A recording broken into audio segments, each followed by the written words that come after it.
Então, boa noite a todos. Estamos iniciando nossa oitava aula, né, de controle de fluxo de caixa, aonde o nosso conteúdo de hoje vai ser sobre tipos de contas contábeis, que são os balancetes, são os tipos de contas relacionados que uma empresa possui, tanto na sua abertura, na duração da sua performance durante época de funcionamento, período e assim por diante. Eu vou estar compartilhando com vocês o conteúdo para vocês visualizar. Lembrando que essa é a nossa oitava aula, né? Aonde nós vamos falar um pouco sobre essas ferramentas. Até aí tudo bem, pessoal? Tudo tranquilo?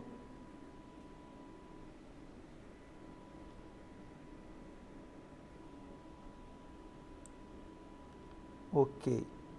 Pessoal, que é tipos de contas contábeis? Então, primeiramente, eu vou saber o que significa contas, né? Contas é um nome técnico que identifica cada componente do patrimônio. Nós já falamos sobre isso. São os bens, os direitos, obrigações ou patrimônio líquido. E cada elemento de resultado, que seria o quê? As despesas e as receitas. Então, tudo isso entra na parte contábil. Como eu já tinha falado em algumas aulas, em algumas atividades, que quando nós fazemos balanceio, ver o que é o patrimônio de uma empresa, nós contamos matéria-prima, mercadoria, móveis, carros, tudo que pertence à empresa. A função da conta é representar a variação patrimonial que um fato promove no patrimônio de uma empresa. Todo fato mensurável em dinheiro, todo fato mensurável é em dinheiro e representado por uma conta. Ou seja, mesmo que ele é um móvel, que ele é um carro, ou alguma coisa, ele representa um valor que é agregado no patrimônio dessa empresa. Aí nós temos que, através dessas contas, nós vamos verificar quais são as compras que a empresa fez, quais são as vendas, quais são as formas de pagamentos e também dos recebíveis. Ou seja, tudo que tem na empresa, ele tem que passar pela contabilidade. Ou seja, nós temos que enumerar, etiquetar todo tipo de bens que ela possui. Tanto essa movimentação pode ser em dinheiro, ou também pela mercadorias, estoques e bens que ele possui. Então, tudo que você tem nessa empresa, ela tem que ser registrada. Aí nós temos um exemplo, né? Suponha que você vá ao banco e efetue um depósito em seu próprio nome. Sendo correntista do banco, você terá uma conta aberta em seu nome, o que significa que o valor depositado vai ser anotado em um registro destinado a demonstrar todas as suas transações que o banco faz, que é chamado de conta. Dessa mesma forma que o banco, as empresas utilizam contas para registrar as transações. Nós falamos também, chamamos de livro caixa, né? Então, toda empresa, ele tem o livro caixa, onde mostra tudo que entra e tudo que sai na empresa.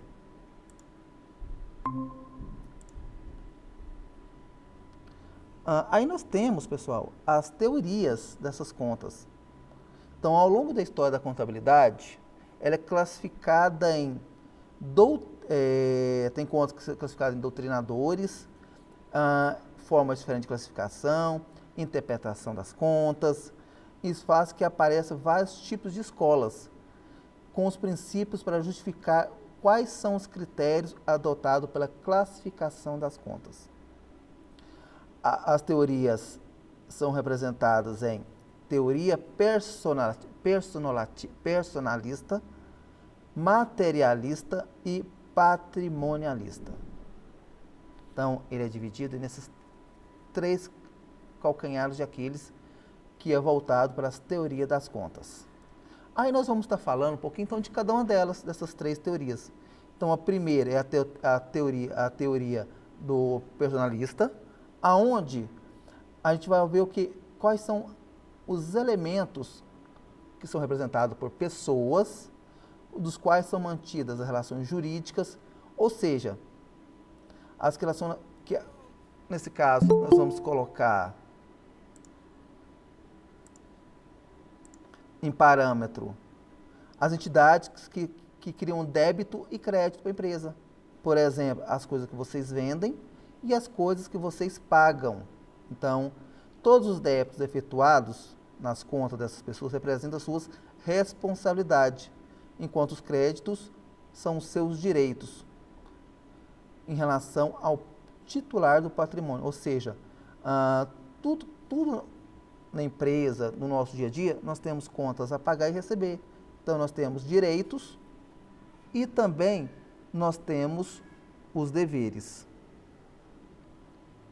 Aí, nesse caso, ele também vai ser classificado em, na verdade, vai ser subdividido em proprietários, que é os responsáveis pelas contas do patrimônio, tanto o líquido e as suas variações, que seria o quê? As despesas.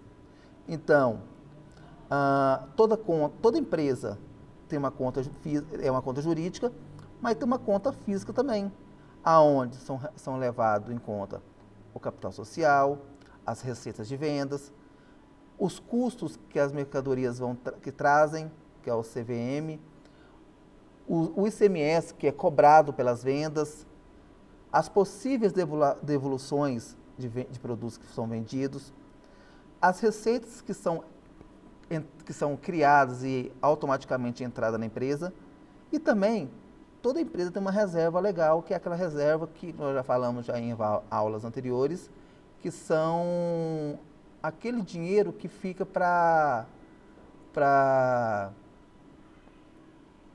pagar ou comprar coisas de última hora, né? Vamos falar desse jeito. Aí nós temos também, juntos com os proprietários, os agentes consignatários, que são as contas que as entidades guardam os bens, ou seja, são os agentes consignados, ou seja, são os bancos, são as empresas que guardam esses valores, são quando nós compramos mercadorias, móveis, terreno em consignado, ou seja, todo mês uma parte dessa verba consiste em quê? Em pagamento desses patrimônios que, depois de um tempo, ele vai ser pertencente à empresa. Até aí, tudo bem, pessoal?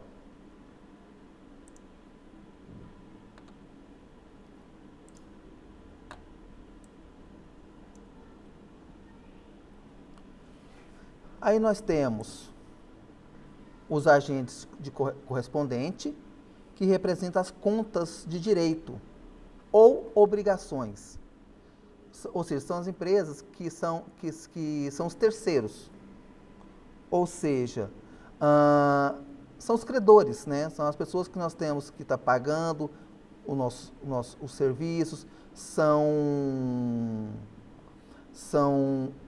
as empresas que todo mês estão pagando aquela parcela relacionada à parte jurídica, que são os clientes e fornecedores. Ou seja, toda vez que você compra um produto, você compra de uma relação jurídica. Toda vez que você vende em grande escala, você vende também por uma relação jurídica. Então, ele se torna o quê? Agentes de correspondente. Ou seja, ele não é vendido, não é devolvido, não é entregue para uma pessoa física, em si para uma pessoa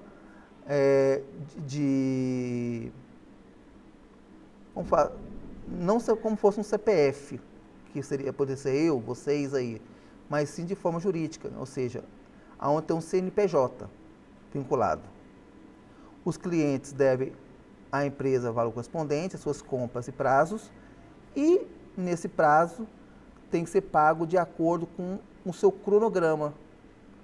E daí resulta que o cliente e a conta devedora, aonde você tem que pagar no final todos os seus fornecedores, aonde essa conta não é uma ativa, se torna uma conta passiva, que é uma conta credora. Nós temos a teoria materialista,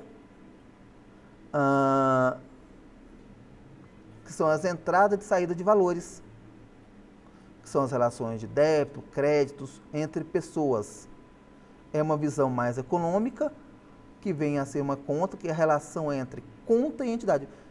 Poderia ser basicamente, pessoal, os funcionários, pagamento de funcionários, está pagando os tributos, as contribuições e assim por diante. Elas são divididas em integrais e diferenciais.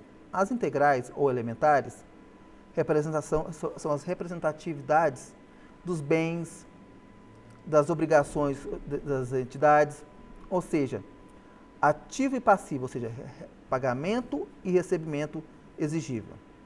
E os diferenciais ou derivadas são as representativas de patrimônio. São aqueles patrimônios que vocês compram e pagam. Ou seja, é como se comprasse à vista. Comprou, pagou. Ou seja, diferente do outro, você vai pagando em parcelas, em escala. E esse outro não. Você vai, juntou o dinheiro, foi lá, comprou, pagou. E assim por diante. Alguma pergunta, pessoal?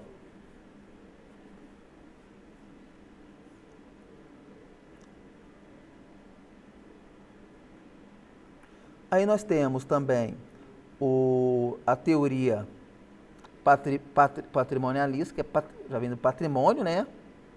Ele foi criado pelo Vincenzo Massi, onde o seu objeto de estudo era a ciência contábil, é o patrimônio de uma entidade, ou seja, tudo que é vinculado àquela empresa. É onde que apurar todas os seus resultados. Por exemplo, se ele compra material novo, é porque teve lucro. Se ele compra novos carros, é porque ele teve lucro. Se ele comprou novas mercadorias, é porque teve lucro. Então, ele está o quê? Se expandindo, está crescendo o seu patrimônio e assim por diante. E essas contas classifica em contas patrimoniais e contas de resultado. O patrimonial são os bens e direitos e as obrigações passivo e ativo de um patrimônio líquido. E o resultado são as contas que representam as receitas e as despesas da entidade. Ou seja, o resultado é o que entra e sai, e o patrimonial é o que você está comprando, adquirindo a mais para a entidade. Ou seja, o crescimento da estrutura, crescimento da empresa, crescimento da marca. Então esse aí, pessoal, lembrando que hoje é a nossa 8ª aula, então essa aí é basicamente o conteúdo dessa aula de hoje. Lembrando que são conteúdos pequenos, não são conteúdos extensos como eram as primeiras aulas, e nós estamos praticamente finalizando. Pessoal, alguém de vocês já recebeu algum comunicado sobre um novo componente, aquele curso de matemática financeira?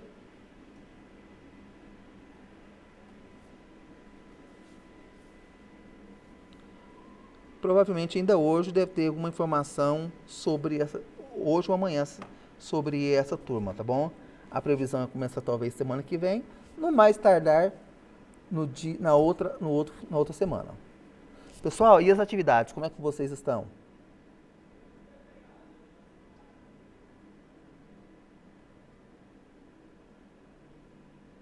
Quem está em dia? Silei está em dia. Ana Carolina está em dia. Silei está em dia. E a Paula?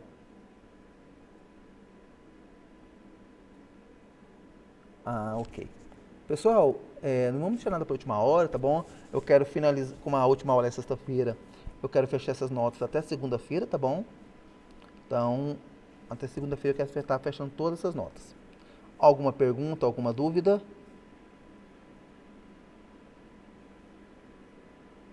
Lembrando, pessoal, mesmo que a nossa aula seja curta, qualquer momento vocês precisarem de alguma coisa, sempre estarei à disposição de vocês. Pode ser que não respondo na hora, mas de acordo com o tempo eu vou estar respondendo vocês. Tá bom? Boas atividades. Qualquer coisa vocês precisarem, pode estar me procurando aqui. Online ou pelo WhatsApp e assim por diante.